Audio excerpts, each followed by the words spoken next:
I'm Rosalind Fung with Flourishing Workplace, and today I want to talk a little bit about leadership and how to lead from a place of integrity while balancing risk-taking, aligning with core values. Because this is a little bit tricky, isn't it? So first of all, I want to define integrity. Integrity is you are saying what you're going to be doing, what you say. You're going to be living in alignment with your values, your core values.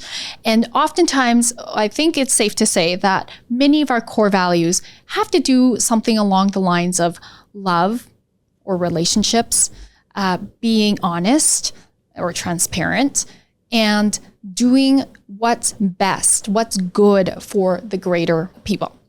And so being in service, right? And so integrity is doing what you're going to say, aligned with your core values. Now, when it comes to risk-taking, this is, in my understanding of risk-taking, and when I look into and think about risk-taking, what I really see is it's looking at how can I risk vulnerability?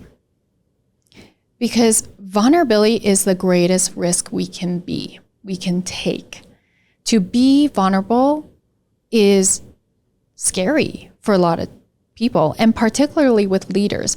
I believe that we are taught in the olden days that we can't be vulnerable. I even remember being in martial arts, the instructor, as I got up the ranks, I was a black belt, and the instructor told me that I can't get too friendly and too personal and too close with who I saw as my friends, but they were the lower belts.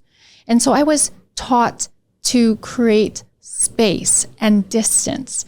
And that I was a very young girl. I think I was only like 18 at this point. And I'm very moldable at that point in time. And I looked up to that instructor at that time. And so I just took that on as truth. Like, in order for me to be a leader, I can't be close with people or they're not going to respect me. That was the message. And so it made my heart very sad.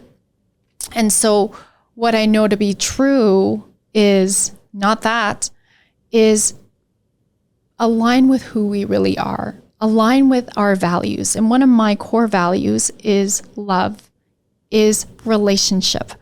And for me, being able to take the risk to develop relationship, even in working relationships, was so important.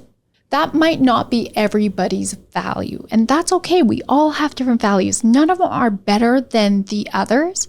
They're just different. And so you need to honor what's your value and align with that. This is why, coming back to risk-taking, it's looking at what is going to get me closer to the vision, but it feels a little scary. And oftentimes that is vulnerability.